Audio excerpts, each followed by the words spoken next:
Bonjour, voilà notre fonction f de x. La question A est de chercher le domaine de la fonction f. D'accord? La fonction f de x est égale à 2x moins 1 sur la racine x carré moins x moins 2. D'accord? Donc le domaine de f, c'est tout x qui appartient à grand R, d'accord? Est-il que? Lorsqu'on dit-il que, il faut poser la condition. On a ici le radical qui se trouve au dénominateur, donc le x carré moins x moins 2 doit être strictement positif. Donc x carré moins x moins 2 doit être strictement positif. D'accord? C'est ça notre condition. Donc pour chercher le signe de ce trinôme, il faut d'abord chercher les racines.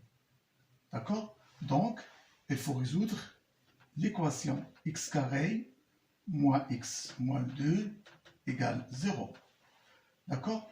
Le discriminant, ce qu'on a calculé, est égal à 9. Donc, il est positif.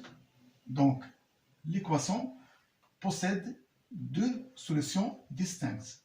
D'accord? On a trouvé que x1 égale à moins 1 et x2 est égal à 2. D'accord? Vous voyez ici le coefficient de x carré, c'est 1. Donc, a égale à 1. Donc, x carré moins x moins 2 est positif hors des racines. D'accord? Elle a le signe de a hors des racines. Donc, x carré moins x moins 2 est positif si et seulement si x appartient à l'intervalle moins l'infini, moins 1, d'accord, union 2 plus l'infini. Vous voyez, hors les racines. Entre les racines est négatif, donc ce n'est pas demandé. Et comme ça, le domaine de définition de f, c'est moins l'infini, moins 1, union 2 plus l'infini. Et voilà, maintenant on va passer à la question B. Pour la question B, on va calculer les limites aux bornes de df. D'accord. Première chose, il faut remarquer que la transformation suivante va faciliter le calcul de la limite aux bornes moins l'infini et plus l'infini. D'accord. Il faut remarquer que la racine de x carré moins x moins 2, c'est, d'accord, x carré facteur de 1 moins 1 sur x moins 2 sur x carré. D'accord. Ceci, c'est la valeur absolue de x facteur de 1 moins 1 sur x moins 2 sur x carré. D'accord. Et aussi, il faut remarquer que 2x moins 1, c'est x facteur de 2 moins 1 sur x. D'accord. Donc, si je veux calculer la limite de la fonction f de x tend vers l'infini, ceci égale limite de x facteur 2 moins 1 sur x tend vers plus l'infini. D'accord? Si x tend vers plus l'infini, la valeur absolue de x, c'est x. C'est normal. Donc, ça donne x facteur de 1 moins 1 sur x moins 2 sur x carré. D'accord. Vous voyez, ici, je peux simplifier x par x. Et lorsque x tend vers plus l'infini, ceci, c'est 0. 0, c'est 0, donc il me reste 2. D'accord? Donc la limite de la fonction lorsque x tend vers plus l'infini, c'est 2. Calculons maintenant la limite de la fonction f de x tend vers moins l'infini. Ceci égale limite de x facteur 2 moins 1 sur x sur, on a ici x tend vers moins l'infini, donc la valeur absolue de x c'est moins x. Moins x facteur de 1 moins 1 sur x moins 2 sur x carré. D'accord? Ici c'est x carré. D'accord. Je peux simplifier x par moins x, ça donne moins 1. Et la limite de 1 sur x lorsqu'ils sont vers moins l'infini, c'est 0. 1 sur x, c'est 0. Et moins 2 sur x carré aussi, c'est 0. Donc, il me reste moins 2. Et voilà, la limite de la fonction lorsqu'ils sont vers moins l'infini, c'est moins 2. D'accord? Donc, on va passer aux limites, aux bornes, moins 1 et 2. D'accord. Ici, pour la limite de la fonction f de x tend vers moins 1 par valeur inférieure. C'est quoi? C'est la limite de notre fonction 2x moins 1 sur la racine de x carré moins x moins 2, x tend vers moins 1 par valeur inférieure. Donc ici, je vais remplacer 2x, d'accord? Ça donne moins 4, moins 1, c'est, d'accord? Je remplace x par moins 1, c'est moins 2, c'est moins 3. Pardon, ici c'est moins 3 sur 0, mais c'est 0 plus. Donc ça donne moins l'infini. D'accord? Et la limite de f de x tend vers 2 cette fois-ci, par valeur supérieure, c'est la limite de 2x moins 1 sur la racine de x carré moins x moins 2, x tend vers 2 par valeur supérieure. Je vais remplacer ici x par 2, ça donne 4 moins 1, c'est 3, sur 0, puisque ce sont les racines de trinôme, d'accord? C'est 0 plus toujours, et c'est plus l'infini. D'accord? Voilà, la limite de f de x lorsque x tend vers moins 1, c'est moins l'infini, et lorsque x tend vers 2, c'est plus l'infini. D'accord, maintenant on va passer à la question C. D'accord? Donc, on va ici appliquer la dérivation d'un quotient. D'accord? f' de x égale, d'accord, je dérive 2x moins 1, c'est 2, qui multiplie la racine de x carré moins x moins 2, d'accord, moins 2x moins 1, et la dérivée de la racine de x carré moins x moins 2, c'est 2x moins 1, d'accord, sur 2 racine carrée de x carré moins x moins 2. D'accord, le tout sur x au carré moins x moins 2. C'est que la règle ici. D'accord. Réduisons au même dénominateur, ça donne 4 qui multiplie x carré moins x moins 2, d'accord, moins 2x moins 1 au carré, le tout sur, d'accord, 2x carré moins x moins 2 qui multiplie racine x carré moins x moins 2. D'accord. Ceci égale f' de x. Ici, par calcul, on trouve 9. en dessous, pardon, moins 9. D'accord? Pour gagner un peu de temps. Vous voyez ici, on a la racine de x carré moins x moins 2, c'est x carré moins x moins 2 à la puissance 1 demi. D'accord? Donc, on a une même base. Donc, on va dire la somme des exposants, le 1 et 1 demi, ça donne 2 x carré moins x moins 2 à la puissance 3 demi. D'accord? À la puissance 3 demi. Donc, toujours, il faut faire une lecture pour la dérivée, l'expression de la dérivée, l'expression finale.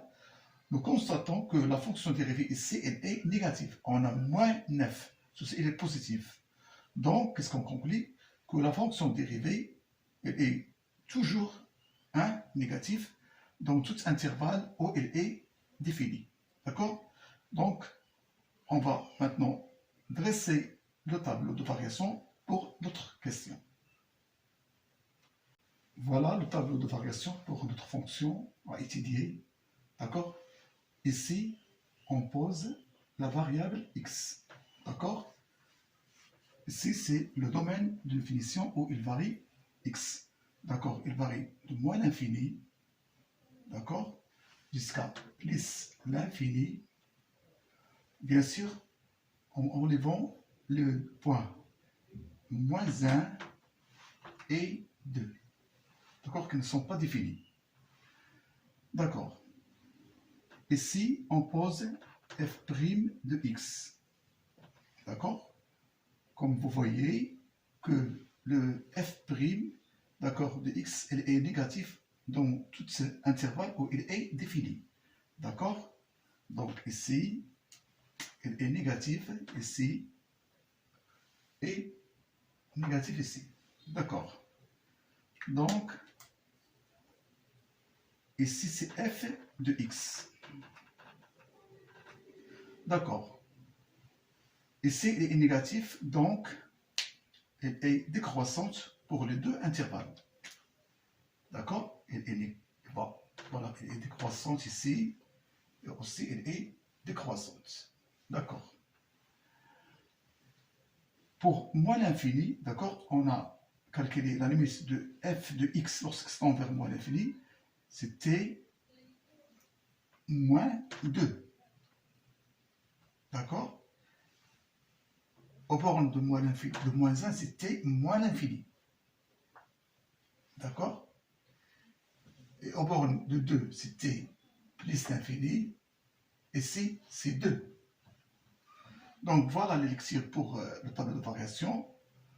La fonction f de x, elle est décroissante dans tout intervalle où elle est définie. Premier intervalle, moins l'infini, moins 1, elle est décroissante. Et deuxième intervalle, de 2 non compris plus l'infini, il est aussi décroissante. Ceci, c'est pour le tableau de variation. Donc maintenant, on va passer à la question E.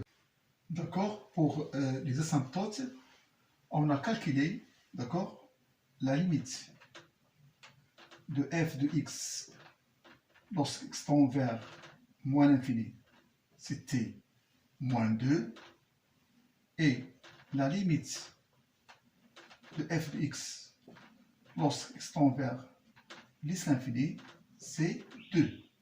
Donc, qu'est-ce qu'on conclut ici? Que la courbe CF, d'accord, admet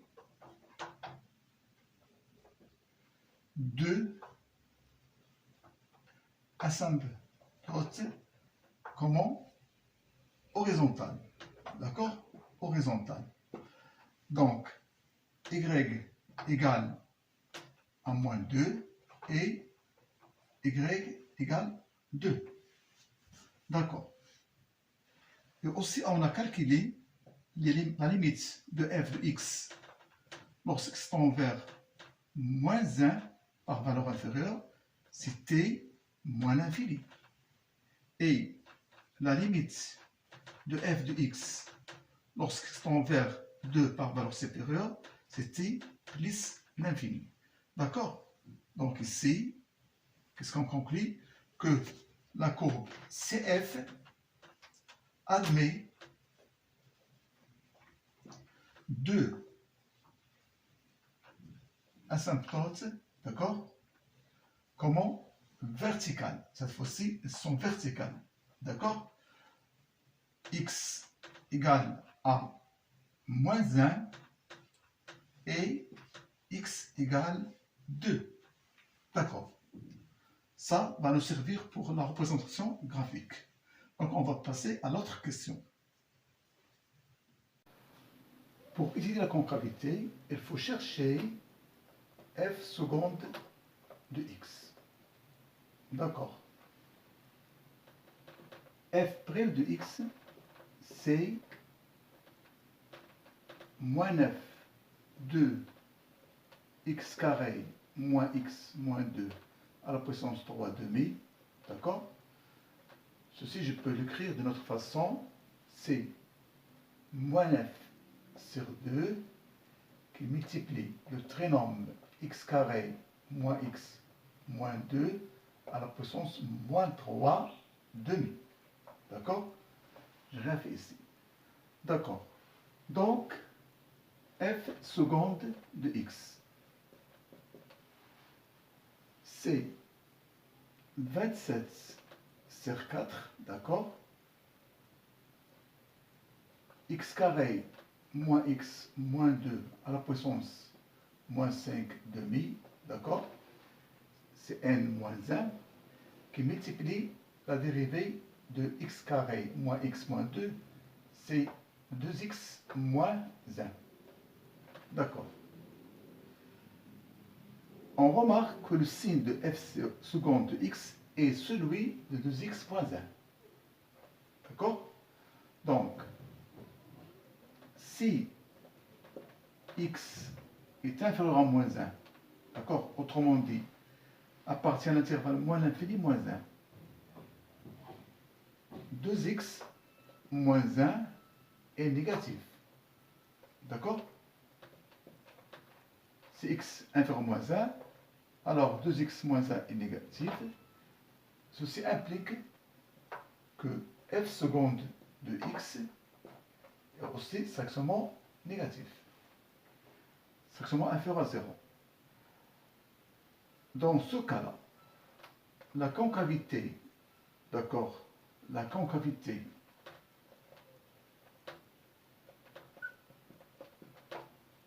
de CF,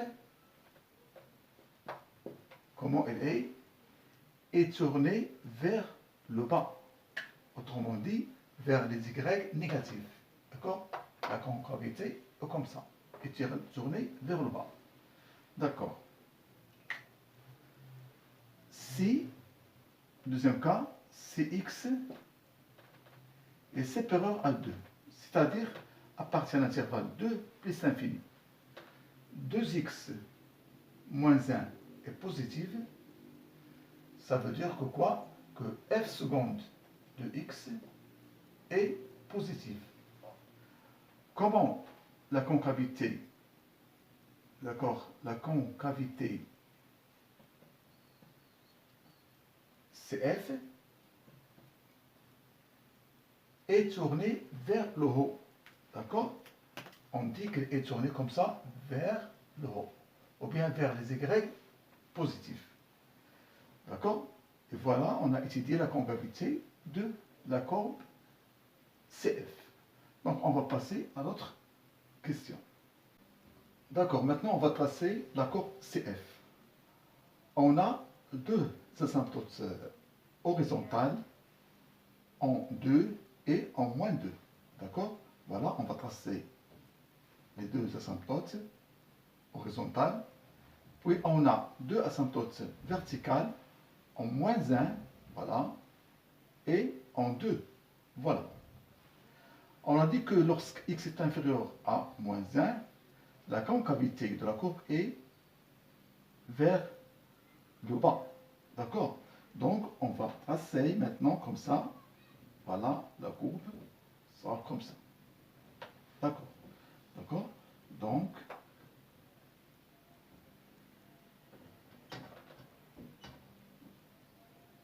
voilà, elle est vers le bas.